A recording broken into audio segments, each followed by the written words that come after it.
Hello everyone and welcome to the Dallas Legacy Open sideboard. I'm here with Clint Cearley, one of our artists. Hello. Nice to welcome you into the sideboard. How has your weekend been? I think this is the first time you've been in an open series with us, right? It is, and got to say it's turned out a lot better than I thought it would. There's more people here than I was expecting. Us too. Has it? Yes, right. yes. Quite a strong turnout for Dallas. We're very happy about it. So your booth has been pretty busy. I've been able to see it from where I've been sitting. So we're just going to talk a little bit, I guess, first about your history, starting with Fantasy Art and Magic, and then we'll talk some about all these pieces you've been, selling prints and signing all weekend. Okay. So how did you get into fantasy art? Well, fantasy art, I've always been doing art, and I've loved fantasy. I love science fiction, so I've always had, drawings of knights and dragons and all these sorts of things in my sketchbooks. And I'd spent several years doing graphic design, but I always loved the art instead of doing the design, and worked up a portfolio, contacted Magic, and just said, hey, this is some of my stuff. I'd love to work for you guys. So they liked what they saw. So Magic is the first one you started working with? It really is. Oh, wow. I didn't know that myself. So yeah, that's great. You've done a lot of great pieces, most recently, of course, since, as you said, you just started relatively recently. So let's run through a few of those. I know Syncopate from one of the more recent sets has been very popular.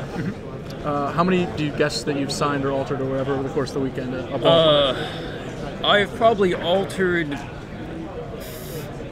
40 of her alone, so she's definitely been the most popular.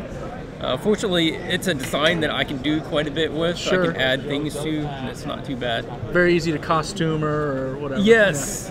Yeah, it's one of those cards that it's a great combination because people, they love the image, and it's actually a very playable card, and so it gets a lot of play that way too. Yeah. Another card that gets a lot of play, Intangible Virtue, which I actually didn't know was one of your pieces until I saw it on the print shelves as I walked by. Really great piece, and I think it shares along with Righteous Bull. Like, you have this really great lighting going on in a lot of your pieces. Thank you. Especially emanating from the center. It really draws the eye. Intangible Virtue, has it been a popular one? I imagine. It is, not as much as the others, but I have more people comment that they like it for the artwork than a lot of the others. And a lot of people just find that they really love the atmospheric feel to it. And it is one of, if not the only piece I've done that's primarily just a landscape. Sure. So usually it's a character. The spirits are sort of like incidental to the design as opposed to the main focus. Yeah, just kind of more storytelling aspect of it. How much free reign did you get, especially on these pieces? Syncopate's like a reprint of a semi-iconic card. And I'm curious, did they submit Wizard Wagging Finger? I imagine no, but... No. For instance, I'll answer both of them. On Syncopate, they just gave the description of show a mage who was casting a counter spell against some fire, and they were using a small hand gesture to dismiss the magic. And, in that description, they don't tell me if it's male or female. They don't tell me anything about the attitude of the person. And I just thought, if they're using a hand gesture, maybe it's kind of a tell-off. And just try to carry that throughout the whole stance and the whole feel of the character. But as far as the Intangible Virtue, there was some design for the city. The style guide tells the artist a little bit about what it's going to look like. So basically it's a giant Gothic wall with a big glowing opening in it. And I did take the license to make it snowy, to make it really cold, just to add more atmospheric to it, add some more visual interest. Yeah, and you've also got the seal in the middle there, which obviously from the style guide, I'm sure. Yeah, that was referenced. They did specifically ask for the Avacyn symbol to be the opening. So. Okay. That's a pretty interesting look, and Syncopate certainly has a little sass. I imagine the fire is an allusion to the previous version, which, as I recall, had some streaming fireballs. Yes, they did still request that it remain fire that she is trying to deflect with her counterspell. I hadn't even noticed until and then you say they specifically asked for it. I'm like, oh, that is kind of a nice homage to that piece.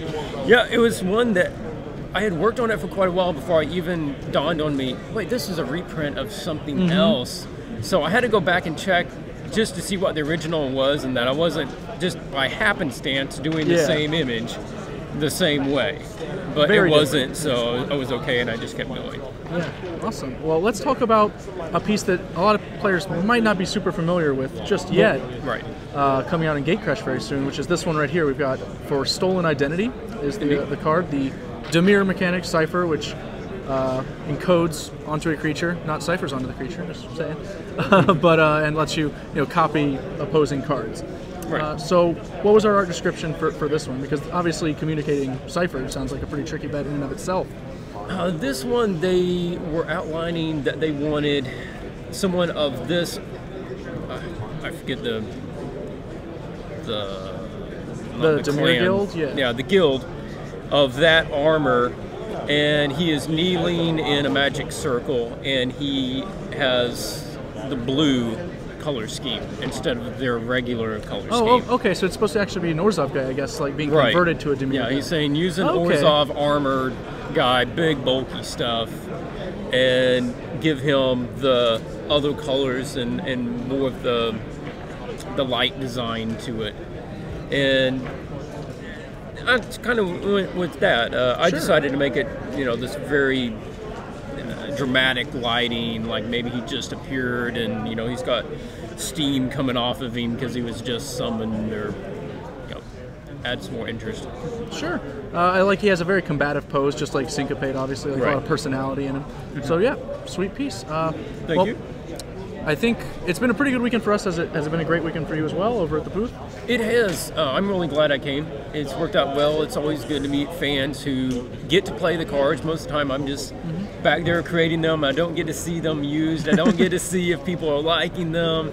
So come here, you get some feedback, and just obviously get to show some of the images in large formats so people can see all the work that's put into them. Awesome. Yeah. Well, I like to wrap these up by just asking our artists in residence, as it were, if they have any advice for any aspiring fantasy artists out there who might want to one day work for Magic or a company like Magic, or just want to develop their own talent. Well, obviously, you just have to put in a lot of time. I mean, that's the first thing. You got to get the quality of the work up, and once you get there, the other thing is professionalism. I think a lot of people don't realize how important it is to try to hit deadlines and just to be on top of communicating with the company, because there's nothing more the art director likes than getting consistent work on time and keeping open with what's going on. Sure. So if I can encourage you to do that, and just study as much as you can, and there's a lot of good information out there. If you can't afford college, there's still stuff you can learn without it. Plenty of resources, especially in this day and age. Yes, obviously. absolutely. Well, I guess your teachers were training you right with homework there, so got to get that stuff in on time. True that. Before we close, where can we find your art online if anyone wanted to order prints or proofs or anything like that? Well, you can contact me through my email. You can just go to my website. It's my name, clintcearley.com. That's ClintCearley.com. Okay. And my email's out there. Just email me. Let me know what you're looking for. If you're looking for a proof, just tell me what size, which piece, and I can get that printed up for you. Awesome. Well, thank you for joining me, Clint. I appreciate it. Thanks for having me.